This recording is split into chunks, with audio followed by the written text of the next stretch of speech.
Hello everyone and welcome to another edition of the Layover Live sessions where we're coming to you live from SimpleView Summit 2019, joined here by Paul McLeod, Director of Business Intelligence, who just got done with a great session. I'm doing great, thank you for asking. Thank you. And Paul, your session that you were talking about today was around the State of Search report. Yeah. And for those who might be unaware of the report, what can users really expect to find in the State of Search report and kind of what's it all about? Yeah. The idea was really that it could be a fairly comprehensive guide to SEO for this particular niche. You can find guides to SEO for everybody out there, but things are, whatever vertical you're in, things are going to be a little different. The keywords, the users, the patterns of behavior, the content, those sorts of things.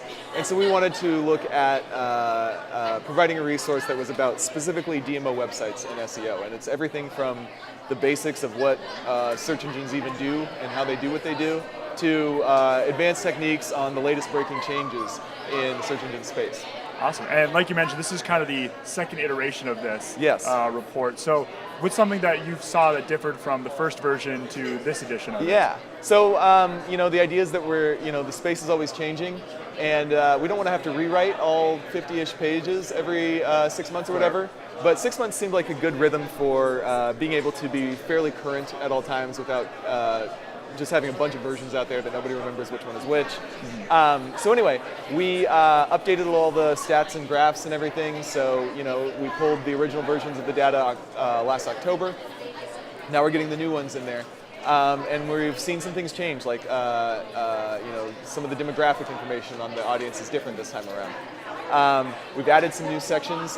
We have one now on domains and how they work and so forth, and one on the history of algorithm updates and stuff like that affect the DMO industry. Awesome. So kind of when going through this report and putting it all together, was there anything that surprised you or stood out that you maybe didn't expect? No, I know everything already. I'm just completely unsurprised by anything. No. I mentioned the domains. We did a study on the effect of changing your domain, from, say, visitphoenix.com to visitphoenix.org or something like that. And we had thought it was like a really nuclear situation, like it's going to be really bad for you. But really, what happened when we went back and found 35 different sites that did this over the last 10 years is that it's severe, but it's fairly brief.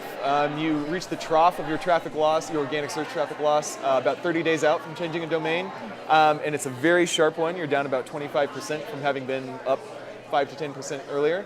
But then after that, it rises just as steeply, and you're basically back on the same path you would have been about 3 months out from the domain change. So it's honestly not as bad as I thought, and that was really interesting to find out. Awesome. Well, very cool. Well, Paul, thank you for stopping by. Thank you for sharing that all with us. We'll actually have a link to download the State of Search report in the description of this video as well. So if you want to check that out, definitely recommend reading through all those insights. Is that okay? Yeah, go ahead. SimpleViewSummit.com/state-of-search will take you there. Thank you. I appreciate that for the people who don't want to open the YouTube browser. I never do that. Exactly. So anyway, Paul, thank you for that, and thank you for making a better user experience for the State of Search report as well. Happy to do it. Conversions. There we go. Well, that's all we have for today. Take care. We'll see you next time.